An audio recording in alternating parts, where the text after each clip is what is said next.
Brigid is going to tell us the rules of her new game, and it's called...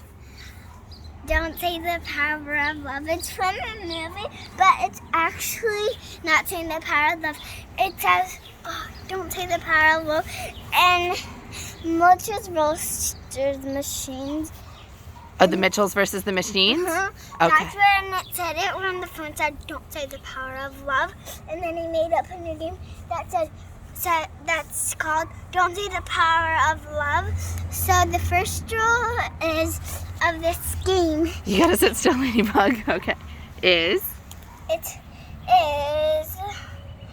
you can't say the power of love once the person says, don't say the power of love. You have your mouth shut.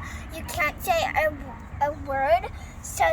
But if you just are drinking water bottle, that's fine. But if it's just not the power of love, then it's okay to talk. But if it's the power of love, you lose one of your 100 points. But if you already are at 0, then you will have 0 points still because you lose 100 points.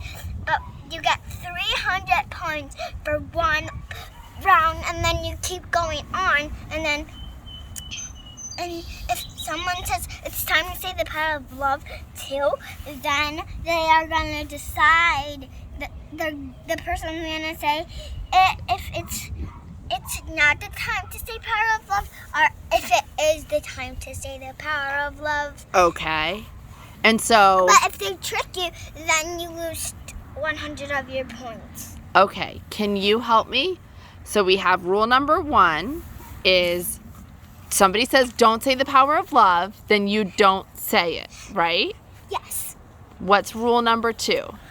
You don't say the power of love until you think it's actually the time. If you don't think it is, but if you do, the person can trick you by saying it's time to say the power of love. But if you get tricked on and it wasn't, then you lose 100 of your points. Okay. And you start with 300 points, or you earn 300 points? You earn 300 points by just doing one round. Okay. And how many rounds in a game? It's 10, but you don't have to do 10. You can do as much as you want, but that's how much you're supposed to do. How much people you actually have in your family. Like we have 4, so that means we would have 4 rounds. But 4 plus 4 equals 8, so we have to do 2 rounds. So that means we'll do 8. If someone has 10 plus 10 equals 20, then they would have to do 20 rounds. Okay. So that's how the game works. Thank you, Brigid.